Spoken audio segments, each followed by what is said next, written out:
आज की कहानी हनुमान जी और राम जी के ऊपर आधारित है। राम और राम जी के भक्ति को तो सभी जानते हैं। आज की कहानी है ये सिखाती है हमारे आस्था की परीक्षा तब नहीं होती जब हम भगवान से जो मांगते हैं वो मिलता है।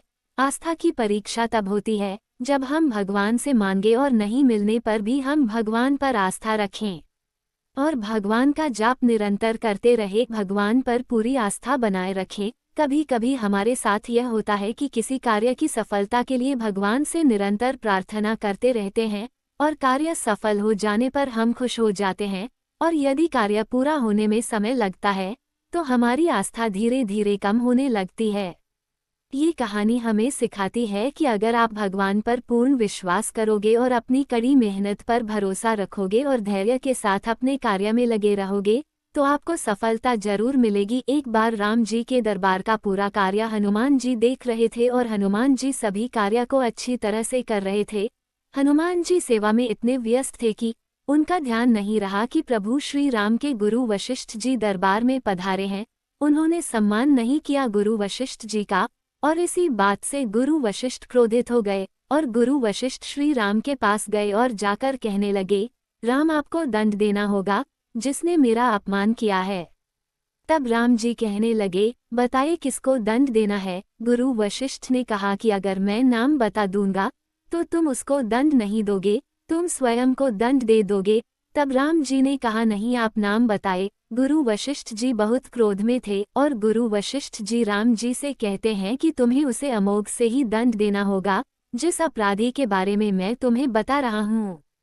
तब राम जी ने कहा, आप बताए ना कौन है अपराधी। और जब गुरु वशिष्ठ जी को लगा कि अब श्री राम पूरी तरह से तैयार हो गए हैं दंड देने के लिए, उस अपराधी का नाम हनुमान है जिसने मेरा सम्मान नहीं किया। प्रभु श्री राम ने गुरु वशिष्ठ जी को कह दिया था और गुरु जी की आज्ञा थी तो उन्होंने ने माना और उन्होंने कहा, ठीक है, कल संध्या सरयू के तट पर हनुमान को मैं अमोघ बाण से दंड दूंगा। अमोघ बाण जो सबसे शक्तिशाली होता है। हनुमान जी ने जब ये बात सुनी तब वह बहुत चिंतित हो गए और वह अपने घर चले गए। माता अंजनी ने जब देखा कि उनके पुत्र बहुत चिंतित दिखाई दे रहे हैं तो उन्होंने पूछा। तब हनुमान जी ने कहा कि माँ, मुझे ब्रह्मांड में कोई हरा नहीं सकता, मार नहीं सकता, लेकिन प्रभु श्री राम जी मुझे अपने बाण से दंड देने जा रहे हैं।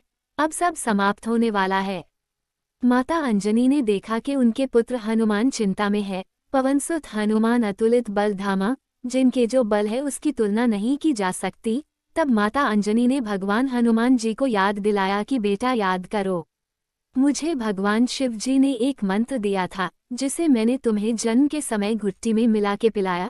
जिस मंत्र के बल पर तुम्हारा प्रताप पूरा विश्व जानता है, उस मंत्र का नाम है राम। तुम जाओ सरयू के तट पर और अभी से राम राम जपना शुरू कर दो। और हनुमान जी ने कहा, जो आज्ञा माता। ऐसे कहकर हनुमान जी सरयू नदी के तट पर चले गए और वहां पर निरंतर राम जी का जाप करने लगे, राम राम मंत्र का जाप करने लगे। अगली संध्या में प्रभु श्री राम अपने दरबार के साथ वहां पधारे और अमोघ बाण से, जैसे कि गुरु वशिष्ठ जी का आज्ञा था, वो आज्ञा मानने के लिए अमोघ बाण चलाया, लेकिन इस बाण का हनुमान जी के ऊपर कोई असर नहीं हुआ। गुरु वशिष्ठ जी को लगा कि शायद प्रभु श्री राम दंड सही से नहीं दे रहे हैं, तो उन्होंने राम जी से कहा कि आप क्या कर रहे हो, क्यों आपकी शक्ति इस्तेमाल में नहीं आ रही है, आपकी शक्ति क्यों प्रयोग नहीं हो रही है, उसका असर नहीं दिख रहा है। तब राम जी ने कहा कि हनुमान जी एक मंत्र का जाप कर रहे हैं और उसी की वजह से अमोघ बाण का कोई असर प्रभाव नहीं कर रहा है। गुरु वशिष्ठ जी ने पूछा कि वह मंत्र क्या है। तब राम जी ने कहा कि वो राम राम जप रहे हैं। तब गुरु वशिष्ठ जी ने प्रणाम किया और कहा कि मैं यह नगर छोड़कर, ये दरबार छोड़कर अपने आश्रम जा रहा हूँ और अपने आश्रम में मैं भी राम राम ही जपूंगा, जिसकी महिमा राम से भी बढ़कर है। राम से बड़ा राम का नाम इसीलिए कहा गया है। राम वह नाम है जो पत्थर पर लिखा हो तो पत्थर भी तैर जाए। राम रसायन का अर्थ क्या है? राम रसायन एक संस्कृत शब्द है जिसका अर्थ होता है राम का रसायन या राम का रस। इसका उपयोग धार्मिक और सांस्कृतिक कार्यों में किया जाता है। जहाँ राम नाम प्रमुख धार्मिक और काव्यात्मक प्रतीक है, इसे आत्मा की पवित्रता और आत्मा के संयोजन के साथ जोड़ा जाता है। यह आत्मा को अविनाशी और दिव्य बनाने की प्रक्रिया का संकेत कर सकता है। राम का नाम जपने से क्या फायदा होता है? राम का नाम जपने से कई धार्मिक, मानवाधिकारी और आध्यात्मिक रूप से लाभ हो सकता है। ये हिंदू धर्म का एक प्रमुख मंत्र है और इस भक्ति योग का हिस्सा माना गया है। यहाँ कुछ लाभों को बताया जा रहा है।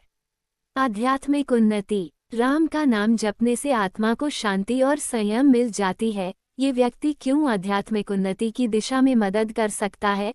मानवाधिकार और सेवा। राम नाम का जप अधिकांश हिंदू समाज में नैतिकता, धर्म, मानवाधिकार के आधार का प्रतीक है। इसलिए राम का नाम जपने से व्यक्ति में सेवा और नैतिक मूल्यों का पालन करने की प्रेरणा हो सकती है।